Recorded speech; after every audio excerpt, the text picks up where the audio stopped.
दोस्तों, हम यहाँ पर बैंक निफ्टी का डेली चार्ट लगाया हुआ है और हम लोग यहाँ पर 30 मई 2024 के लिए रेजिस्टेंस सपोर्ट क्या है और जो वीकली टारगेट क्या है या वीकली रेजिस्टेंस क्या है, ये यहाँ पर हम लोग देखने जा रहे हैं। ये देखने से पहला यहाँ पे डिस्कशन करने से पहला डिस्क्लेमर देना चाहता हूँ, यहाँ पे कोई बाइंग और सेलिंग का रिकमेंडेशन नहीं, ये ओनली एजुकेशनल पर्पज है।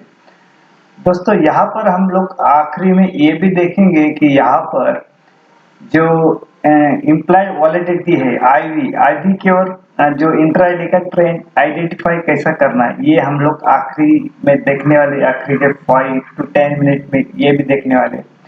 तो हम लोग सबसे पहले यहाँ पे रेजिस्टेंस और सपोर्ट देखते हैं। बैंक निफ्टी का स्पॉट लेवल है, यहाँ पे पहले रिकैप देखा फ्राइडे का, तो 47,556 के आसपास ओपन था। 47,800 से 870 के आसपास हाई प्राइस है। 47,315 के आसपास इसका लो है और 47,421 के आसपास इसका क्लोजिंग है। तो यहाँ पर एक हम लोग देख सकते हैं कि 47,556 ओपन प्राइस है। ओपन प्राइस से 47,421 क्लोजिंग जो प्राइस दिया बिलो है। तो समझो यहाँ पे 47,421 के बिलो अगर ओपन होता है तो अगेन यहाँ पे फर्दर एक गिरावट आ सकती है। तो यहाँ पर ये मानना है। फिर हम लोग देखते हैं कि अभी हम लोग कहाँ पर आए हुए। तो हम लोग पहले डेली चार्ट से पहले यहाँ पे हम लोग एक चार्ट देखते हैं। ये हमने जो लाइन लगा के रखी है, ब्राउन लाइन। ये ब्राउन लाइन क्या है, यहाँ पे अच्छा खासा वॉल्यूम क्रिएट हुआ है। यहाँ पे ये जो रेट है, अभी इसका जो क्लोजिंग प्राइस है कौन सा, ये प्राइस कौन सा इसका 47,447 के आसपास है। अब इसकी क्लोजिंग भी इसके बिलो ही है। अगर इसके बिलो क्लोजिंग रहता है तो ये दिन भर में रेजिस्टेंस का काम करेगा। अगर इसके ऊपर ओपन होता है और सस्टेन करता है तो ये सपोर्ट का काम करेगा। तो ये यहाँ पे जो डॉट लाइन लगाई हुई है, ये यहाँ पे 47,450 काउंट को इस तरह से पूरा। तो अभी यहाँ पे मेक एंड ब्रेक पॉइंट के नजदीक खड़ा है। तो ये चीज यहाँ पर हुई और हम लोग ने यहाँ पर एक लाइन लगाई हुई है। ये ग्रीन लाइन है। ग्रीन लाइन को हम लोग डेली चार्ट के ऊपर देखते हैं।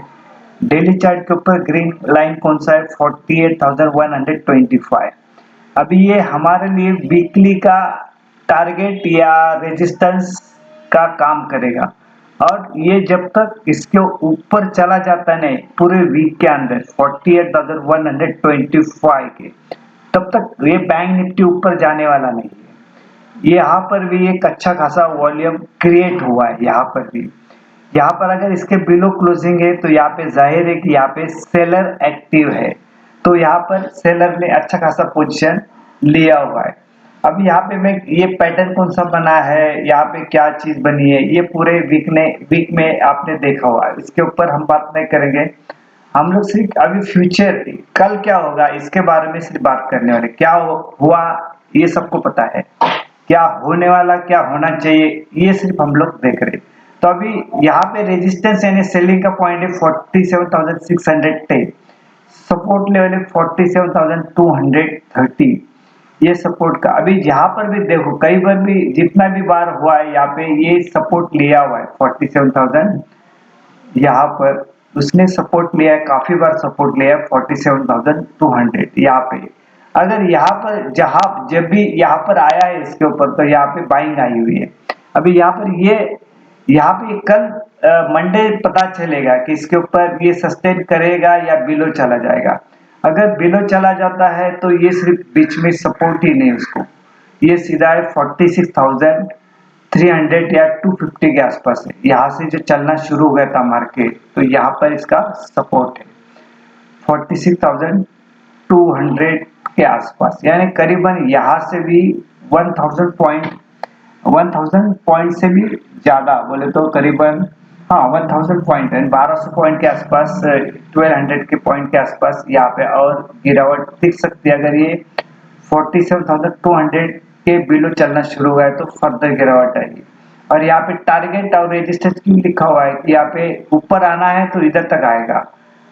यहाँ पे कहीं पर देख अगेन सेलिंग प्रेशर बनेगा और इसके ऊपर चलना शुरू हुआ तो फिर यहाँ से ऊपर बाइंग आएगी। अभी ये समय कौन सा है कि जैसा भी देखा कि इंडिया विक्स से जो 18.50 के आसपास है, इंडिया विक्स 10 से लेके 18 तक चला है। तो यहाँ पर क्या हुआ है, वॉलेटिलिटी मार्केट के अंदर बढ़ी है और इलेक्शन का भी मौसम है। 13 मई को फोर्थ फेज का भी वोटिंग होगा, तो उसका भी मार्केट के ऊपर असर आएगा। और दूसरा कि यहाँ पर कि अभी हेज पोजीशन करने का समय है कि जहाँ पर भी यहाँ पर इतनी बड़ी वॉलेटिलिटी आ रही है, इसका मतलब कि यहाँ पे अभी पोजीशन लेना है तो जून मंथ का लेना है, क्योंकि 4 जून को रिजल्ट आने वाले हैं। तो इसके पहला इफेक्ट कभी आएगा, जो एग्जिट पोल आ गया, एग्जिट पोल के पास जब भी मार्केट एग्जिट पोल आने से पहला पोजीशन हमें लेना है, तो हमें सबसे पहला प्रॉफिट कहाँ होगा, हेज करने के बाद एग्जिट पोल आएंगे उसके दूसरे दिन, क्योंकि मार्केट के अंदर थोड़ा आइडिया आ जाएगा कि क्या होने जा रहा है। फिर पूरा पिक्चर क्लियर कभी होगा 4 जून को। तो हमें क्या करना है, 4 जून के आगे का जो एक्सपायरी है वहां पे उसका पोजीशन हमें लेना है। और एग्जिट पोल प्ले करना है तो मंथली वाला ये मंथली का जो एक्सपायरी वाला है वो यहाँ पर लेना है हमें। तो इसके लिए और इसमें अच्छा खासा पैसा बनेगा, क्योंकि यहाँ पे देखा तो इंडिया विक्स करीबन 18.50 के आसपास है। डॉलर इंडेक्स है जो 105 के ऊपर है और यूएसडी आईएनआर है एक 83.50 के आसपास है। और डाउ जोन्स 125 जो फ्राइडे को ऊपर ऑफ क्लोजिंग हुआ है। तो वहां पे इंटरनेशनल लेवल पे कुछ समस्या दिख नहीं रही है अभी भी, लेकिन यहाँ पे अब हमारा इंटरनली कोई प्रॉब्लम हो, ये रिफ्लेक्शन यहाँ पे दिखाई दे रहा है। अभी ये डॉट लाइन लगाई हुई ये हमारा वीकली हाई, ये डाउन वाली जो लगाई हुई है डॉट की लाइन, ये लो है, वीकली लो है, वीकली लो 47,313 के आसपास है। अगर यहाँ से नीचे चलना शुरू हो जाता है तो हम लोग यहाँ पे पुट बाय करने वाले हैं। लेकिन अभी क्या है कि मार्केट ओवरसोल्ड में चला गया है और यहाँ पे कभी भी बाउंस बैक या शॉर्ट स्टोरी कभी भी आ सकता है। और यहाँ पे अच्छा होगा कि हम लोग हेज पोजीशन लेके चलेंगे तो अच्छा रहेगा इसके अंदर। जैसे पिछले कुछ वीडियो में बताया बताया था कि यहाँ पे अगर आपका लॉन्ग का व्यू है तो वीकली का पुट लेके चलो। तो आपको अगर लॉन्ग का आपने ये सुन के लिया भी होगा कॉल, लेकिन वीकली के जो पुट बाय किया होगा आपने, तो उसके अंदर काफी बड़ा पैसा बना रहेगा। तो वहां पे आपकी जो लॉस की संभावना कम हुई है यहाँ पर, क्योंकि जिस तरह से जो कॉल की जो मंथली वाला कॉल है उस तरह से तेजी से गिरा नहीं, लेकिन पुट तेजी से बढ़ा हुआ है, तो वहां पे पैसा बनता है। तो अगर आपने वो वीडियो भी देखा रहेगा, सुना भी रहेगा और इम्प्लीमेंट भी किया रहेगा, तो आपको इसकी आइडिया रहेगी कि इसकी पावर क्या है हेज की। हेज पोजीशन हमें मार्केट के अंदर सर्वाइव होने के लिए मौका देता है और वो हम लोग इंश्योरेंस लेते हैं। और जो जो भी गिरावट है या तेजी या मंदी, हम लोग उसका एंजॉय भी करते हैं। ठीक है, तो अभी हमने ये देखा है कि यहाँ पे डेली चार्ट वीकली चार्ट भी देखते हैं। फिर यहाँ पे बड़ा वीडियो नहीं बनाते हम लोग, एक बाद में एक आई भी देख के हम लोग एंड करने वाले। यहाँ पर भी देखो ये शूटिंग स्टार बनी हुई है या वो हैमर बना हुआ है, इन्वर्टर हैमर ऐसा।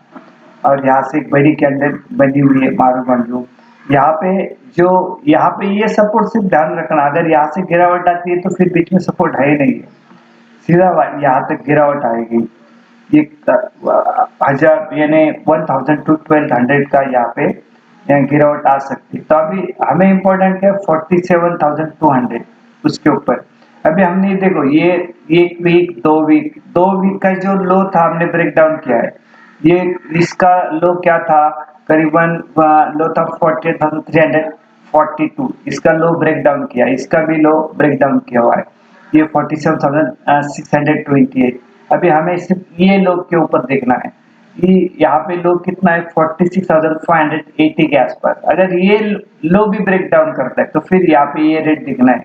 तो फिर क्या हुआ कि एक दो 3 वीक लास्ट के 3 वीक हो गए कि लो लो पीक बनाते जा रहा है। तो यहाँ पर जो सब लोग देख रहे, ये तुम भी देख रहे हो बराबर, देख रहे और देखो भी, लेकिन कोई नहीं सोच रहा, वो सोचना जरूरी है। तो यहाँ पर आप थोड़ा अपना एक स्ट्रेटेजी लगाओ। यूट्यूब के ऊपर काफी स्ट्रेटेजी आती है, काफी लोग बोलते हैं, वहां पे कंफ्यूजन भी क्रिएट होता है, लेकिन आपको जो सुटेबल स्ट्रेटेजी है वो इस्तेमाल करनी है। और अभी जिस तरह से इतना बड़ा इवेंट आ रहा है, तो वहां पे एक ही स्ट्रेटेजी बनती है कि हेज पोजीशन लेके चलना है। तो हेज पोजीशन तो हम लोग अभी क्या करते हैं, आईवी के ऊपर इंट्राडे के लिए क्या सिचुएशन है ये हम लोग देखते हैं। ये सिर्फ रेजिस्टेंस जो बनाया 47,610 और ये 47,230, ये इंट्राडे के लिए प्योर इंट्राडे है। और ये जो टारगेट है ये वीकली का है, टारगेट और रेजिस्टेंस जो भी होगा ये वीकली का है। और लास्ट वीडियो भी बताया था, देखो उसके ऊपर चला ही नहीं गया। तो यहाँ पे हम लोग आगे चलते हैं दोस्तों। यहाँ पे हमने ग्रीक लगाया हुआ है, ग्रीक लगाया हुआ है। यहाँ पर हम लोग क्या देख रहे हैं, ये 5 जून का देख रहे हैं हम लोग। 5 जून का क्या है, तो थोड़ा आईवी का देखते हैं। अभी प्राइस क्लोजिंग कहाँ पे, 47,400 के आसपास है। 47 यहाँ पे क्या देखना है, जो आईवी है जहाँ जहाँ बड़ा होगा वहां पे मार्केट जाता है, ठीक है। अभी हम लोग देखते हैं यहाँ पे, ये नीचे 4 फाइनेंस से नीचे जाना है, ये 47,000, ये जो 47,000 है ये, ठीक है। इससे हम लोग 1 2 3 4 तक बिलो जाएंगे। कहाँ पे, ये 47,100, 47,100 बोले तो यहाँ पे क्या है इसका आईवी, ये 20.76 है। अभी यहाँ पे हम लोग नीचे भी चला जाते हैं, यहाँ पे 47,000 1 2 3 4, तो यहाँ पर आईवी क्या है, ये 27,000.32 है। तो यहाँ पे क्या दिख रहा है, आईवी दिखा रहा है कि ये मार्केट ऊपर जाएगा यहाँ पर। यानी यहाँ पे हम लोग क्या लगा रहे हैं अंदाजा कि 1 2 3 4, यहाँ पे ये हमारा स्ट्राइक प्राइस है करंट वाला, बराबर है। क्लोजिंग कितना है, 47,420 के आसपास। अभी हम लोग करंट के हिसाब से देख रहे हैं, तो हमने क्या किया, नीचे काउंट किया 1 2 3 4, ये आईवी कितना है 27.32, ठीक है। फिर हम लोग चलते हैं आगे, यहाँ पे फिर चलते हैं कि यहाँ पे ये 1 2 3 और यहाँ पे ये 4, ये 20.76। अभी बड़ा वाला आईवी कौन सा है, ये डाउन साइड वाला, ये आईवी बड़ा है, बराबर है, 27.32 का। तो यहाँ पर ऊपर आने की संभावना यहाँ पर दिख रही है। इसका फिर आप भी स्टडी कीजिए, हम लोग कर ही रहे। और ये होगा 5 का। अभी हम लोग क्या करते, करंट मई का देखते क्या सिचुएशन है, मई वाला है ना। मई वाला क्या है 47,400, ये हमारा अभी का प्राइस है। तो हम लोग क्या देखते हैं कि 1 2 3 4, ये आईवी कितना है 14.26। फिर हम लोग आगे यहाँ पे डाउन साइड के ऊपर देखते हैं 1 2 3 4, ये 47,076, यानी करीबन यहाँ पे सेम टू सेम है, बराबर है। तो लेकिन कुछ पॉइंट से क्या है, 1 2 3 4, हाँ ये 14.26 है, बराबर, 1 2 3 4। तो बड़ा कौन सा है 1 2 3 4, ये 14.76 है यहाँ पर, ये बड़ा हुआ है। अभी यहाँ पे डेल्टा भी देखा, तो डेल्टा वाला क्या है, यहाँ पे 0.51 है, और इसका डेल्टा कितना है 0.49। तो ये डेल्टा इसका ज्यादा है, बराबर है यहाँ पर। तो इसका मतलब क्या है कि यहाँ पे कहीं पे तो सपोर्ट ले रहा है, यानी ये करंट बेस के ऊपर बता रहा हूँ। अभी जो क्लोजिंग प्राइस है इसके ऊपर, जब मार्केट ओपन होगा तो सिचुएशन अलग होगी, ठीक है ना। तो जैसे बताया कि यहाँ पे हम लोग, यहाँ पे समझो 0.51 के ऊपर रहा, सस्टेन किया, तो हम लोग यहाँ पे क्या करने वाले हैं, यहाँ पे कॉल बाय करने वाले। और यहाँ पर जो जब ये डेल्टा 0.80 या 85 के पास आने के बाद हम लोग प्रॉफिट बुक करने वाले। फिर यही सिचुएशन और कहीं कौन से स्ट्राइक प्राइस के ऊपर है तब देखना है। यहाँ पे एक सक्सेस का रेशियो क्या है इसके अंदर, सिर्फ रोटेड प्राइस, प्राइस है ना, जो हम लोग स्ट्राइक प्राइस है, यहाँ पे इंपॉर्टेंट स्ट्राइक प्राइस है, और हमें स्ट्राइक प्राइस रोटेड करना आना चाहिए, तब इसके अंदर मजा आता है। अदरवाइज आप बोलोगे कि मैंने यहाँ पे मार्केट क्या हमें हर लेवल पे के ऊपर एक चैलेंज देता है, इस प्राइस के ऊपर भाई डाउन साइड जाने वाला है या अप साइड जाने वाला है, तो आप आपके हिसाब से क्या करने वाले। ये रिस्क मैनेजमेंट ये यहाँ पे सिखाता है, और सिखाता है कि अभी तुम क्या कर सकते हो। ये मार्केट यहाँ पे जो इंडेक्स है ऑप्शन ये सिखाता है ना, तो हमें इसके लिए रेडी रहना है। और समझो ये डेल्टा ग्रीक की कुछ भी नहीं दिख रहा है तो सीधा हेज पोजीशन लेके बैठना है कौन से भी इवेंट के ऊपर। हमें ग्रीक से कुछ लेना देना नहीं है, डेल्टा किधर चल रहा है, आईवी कितना चल रहा है, गामा ये वेगा थीटा गामा डेल्टा उससे कुछ मायने नहीं है। सिर्फ क्या करो आप हेज पोजीशन लेके रखना है। हेज पोजीशन अनसक्सेस कब होती है, जब मार्केट साइडवेज होता है। अभी इवेंट जब भी होता है तो मार्केट साइडवेज नहीं होता है, उसके अंदर बहुत ज्यादा मूवमेंट होती है। तो मैंने आपको डेल्टा भी रिपीट बताया, आईवी के ऊपर भी बताया कि क्या होने वाला है और किस तरह से बाय करने वाले। अभी हम लोग एक आधा वीडियो आगे हेज पोजीशन के ऊपर भी बनाएंगे अगर आप रिक्वेस्ट करोगे तो, क्योंकि हेज पोजीशन एक बहुत इंपॉर्टेंट है इस इवेंट के अंदर, वो पार्ट बहुत इंपॉर्टेंट है यहाँ पर। तो इसके ऊपर भी वीडियो हम लोग बनाएंगे। अगेन यहाँ पर मैं डिस्क्लेमर देना चाहता हूँ कि यहाँ पे कोई बाइंग और सेलिंग का रिकमेंडेशन नहीं, ये ओनली एजुकेशनल पर्पज है। ये वीडियो आप लाइक करना, शेयर करना और कमेंट बॉक्स में कमेंट भी करना, ठीक है। तो कमेंट बॉक्स में कमेंट करने के बाद क्या होता है, चैनल के ऊपर इम्प्रूवमेंट आती है और आप देख रहे ये भी पता चलता है, ठीक है। तो यहाँ ये एक कैंडल भी देखना है, जहां से कैंडल जब भी बनी है हैमर कैंडल या शूटिंग स्टार जो भी है, वहां से गिरावट शुरू हो गई। हमें कैंडल से कोई मायना नहीं है, कैंडल है ठीक है, इससे प्राइस कहाँ पे मूवमेंट हो रहा है ये इंपॉर्टेंट है हमारे लिए, ठीक है। चलो थैंक यू वेरी मच।